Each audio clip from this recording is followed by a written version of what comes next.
이사야서 35장 7절 8절 말씀 공독합니다. 이사야서 35장 7절 8절 말씀 같이 공독합니다. 뜨거운 사막이 변하여 못이 될 것이며 메마른 땅이 변하여 원전이 될 것이며 승량의 눕던 곳과 풀과 갈대와 부들이 날 것이며 거기에 대로가 있어 그 길을 거룩한 길이라 일컫는 바 되리니 깨끗하지 못한 자는 지나가지 못하겠고 오직 구속함을 입은 자들을 위하여 있게 될 것이라. 우매한 행위는 그 길로 다니지 못할 것이며. 아멘. 아멘. 날씨가 선선해졌습니다. 그렇게 새벽에 후덕하더니 이렇게 변했습니다. 세월이 이렇게 많이 변하고 있습니다. 오늘 말씀도 선민의 땅에서 넘칠 환희와 역동적 회복을 예언하는 것을 내모하고 있습니다. 이사야서가 하나님의 심판을 선포하면서도 또 하나님의 자비, 하나님의 은혜 계속해서 반복해서 이스라엘 백성들에게 또 전해 주시고 있습니다. 그 많은 장이 계속해서 그런 사이클로 반복이 되면서 또 감당할 수 없을 만큼의 고통과 심판에 대해서 말씀하시면서도 이렇게 하나님께서 회복에 대해서 또 이렇게 말씀하십니다. 뜨거운 사막과 메마른 땅이 변할 것이다. 7절 전반전에 말씀하고 있습니다.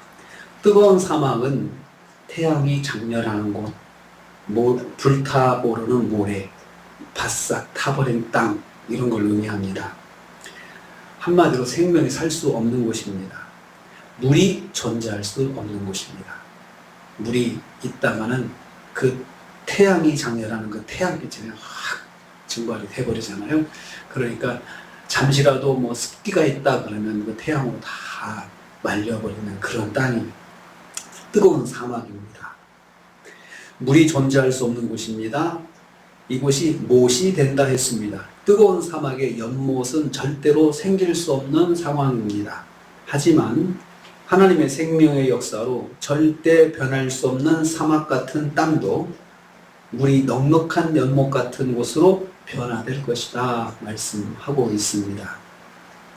마른 땅이 변하여 원천이 된다 했습니다. 메마른 땅이 변하여 원천이 될 것이며 라고 했습니다. 원천은 물이 솟아나는 근원을 뜻합니다. 절대로 그곳에서는 물이 날 수 없는 것입니다. 그렇지만 하나님의 역사로 하나님의 손길은 그 메마른 땅도 원천이 되게 만드신다. 이미 출애굽 광야에서 그 바위에서 물이 솟아나는 그러한 역사를 하나님께서 보여주셨습니다. 원천은 물이 솟아나는 근원입니다. 이 말씀들은 다 영적으로 또 의미를 가지고 있습니다. 메시아 예수 그리스도를 통해서 죽은 땅, 메마른 땅과 같은 심령이 물된 동산처럼 변화될 것을 말씀하고 있습니다. 여기서도 예수 그리스도의 사역, 죽은 심령을 생명을 얻게 하시는 예수 그리스도의 사역을 이 속에 담고 있습니다. 두 번째로요, 7절 후반부에 승냥이가 눕던 곳에 풀과 갈대와 부들이 날 것이다 라고 했습니다. 승냥이가 눕던 곳이 왜 갑자기 나오느냐? 34장에서 예언된 말씀입니다. 전에는 사람이 사는 곳이었지만 가시나무가 돋아서 사람이 살지 못하는 곳을 말합니다. 이런 곳이 변해서 풀이 많은 비옥한 땅이 될 것을 말씀합니다. 인간의 반역과 제약은 사람이 살만한 곳도 살지 못한 곳으로 만들었습니다. 하지만 하나님의 은총이 역사하면, 하나님의 은혜가 임하시면 사람이 살지 못하는 곳도 사람이 살 수 있는 곳으로 변화될 것을 말씀하고 있습니다. 계속해서 하나님의 손길이 임하시면 다 변한다. 죽음의 땅도 생명의 땅으로 변하고 사막도 원천이 솟아나는 비옥한 땅으로 변할 것이고, 그렇지만 사람이 죄악을 범하면 사람이 살 수 있었던 원천이 솟아나는 땅도 그냥 황무지와 광야로 될 수밖에 없다. 심판을 받아서 그렇게 계속 말씀하고 있습니다. 갈대와 부들은 물을 많이 흡수하는 식물입니다. 그래서 축축한 습지에서만 자라는 것이 바로 갈대와 부들입니다. 황폐해서 사람이 살 수 없는 곳이 다시 사람이 살 수 있는 것으로 회복됨을 예언하는 것입니다. 그러니까 기적 같은 변화는, 도저히 있을 수 없는 일이 일어나는 그 변화의 역사는 하나님의 손길을 통해서 일어난다는 것입니다. 그렇기 때문에 우리는 하나님을 믿으면서 이건 안 된다, 사람으로서는 절대 안 된다 라고 결론이 내려질 때 그곳에 하나님의 은총을 기대할 수 있습니다.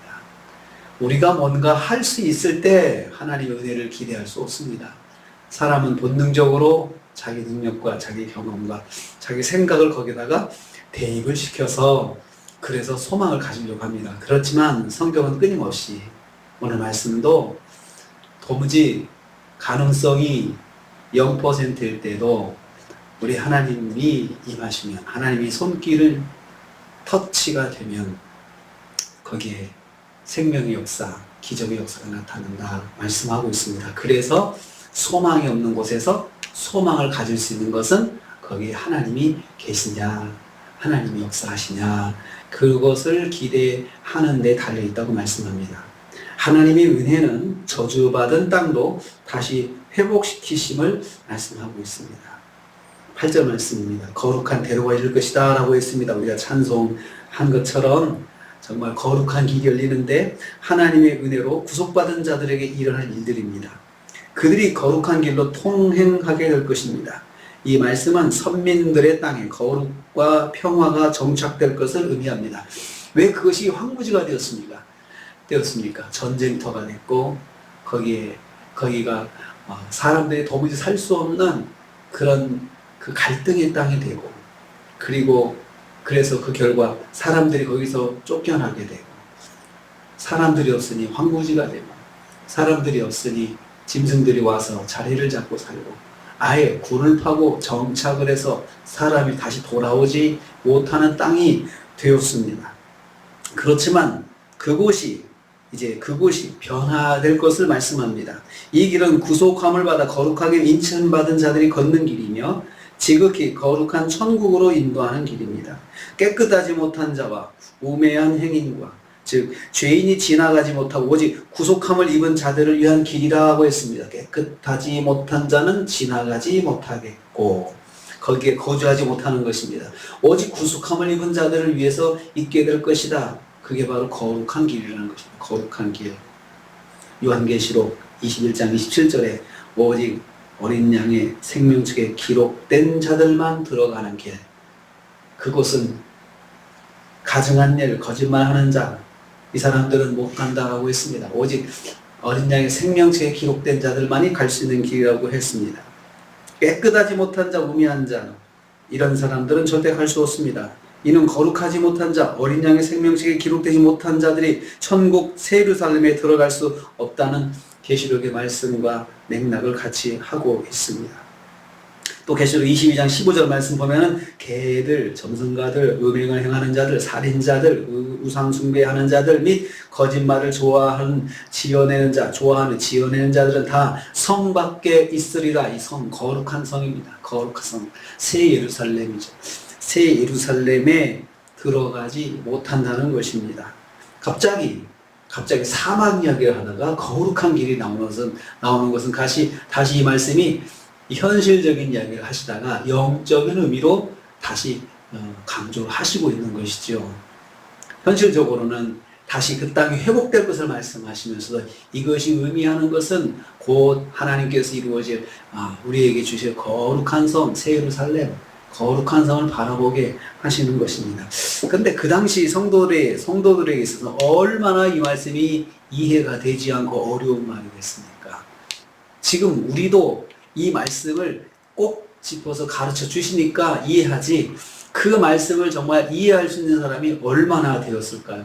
그럼에도 불구하고 하나님께서는 선지자들을 통해서 이 말씀을 선포하게 하신 이유는 무엇일까요? 알아듣는 자, 귀 있는 자들은 들어서 깨닫게 될 것입니다. 믿음 있는 자들은 들어서 깨닫게 될 것입니다. 그래서 들을 수 있는 자, 귀가 열린 자들, 귀 있는 자들은 들어서 믿음을 가지고 하나님을 바라볼 수 있게 소망할 수 있도록 하시고, 못 알아듣는 사람은 어쩔 수 없는 것이죠. 한편으로 하나님께서는 우리에게 주실 때, 말씀 주실 때, 내가 지금 현실적으로 도무지 받아들일 수 없는 말씀들, 이해할 수 없는 말씀들을 우리에게 주실 때가 있습니다. 그러므로 하나님 주신 말씀이다 라고 생각하면 그 말씀을 일단은 꼭 붙잡아야 됩니다. 꼭 붙잡으면 언젠가는 그 말씀을 이해할 때가 있죠. 우리도 그렇지 않습니까? 옛날에 들었던 말씀인데 그것을 마음속에 딱 간직했어요. 그게 무슨 말인지 모르겠는데 주님께서 나에게 이 말씀을 감동 주시는데 무슨 말인지는 모르겠다. 그래서 가지고 있었는데 세월이 지나 보니까 아, 그 말씀이 이 말씀이었구나 라고 깨닫지 않습니까? 그래서 하나님께서는 우리에게 우리가 꼭 이해되는 말씀만 주시는 것이 아니고 우리에게 꼭 필요한 말씀을 주시는 분이십니다. 여기도 바로 그런 맥락입니다. 사막의 변에서 결국은 거룩한 선, 거룩한 길 이야기를 말씀하십니다. 예수 그리스도 보혈의 공로로 구속함을 입은 자들만이 갈 수 있는 거룩한 길을 말씀하고 있습니다. 생명책에 기록된 자들, 어린 양의 생명책, 요한계시록에서는 어린 양 이야기 우리가 이해할 수 있지만 그 이사야 시대의 그 성도들에게 있어서는 어린 양 하면 어떻게 이해를 했겠습니까?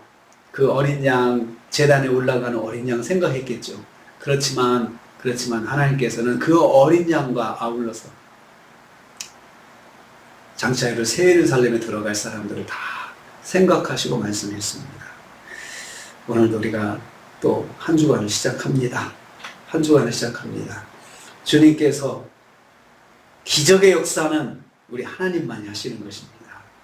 사망의 땅이 생명의 땅으로 변하는 것이고 사막이 낙원이 되게 하시는 것 하나님만이 하시는 것입니다. 하나님만이 우리에게 소망이십니다. 절대로 소망이 없다. 이 나라가 소망이 없다. 우리가 그렇게 생각할 수도 있지만 그렇지만 소망이 없는 곳을 생명으로 변화시키시는 분은 하나님이십니다.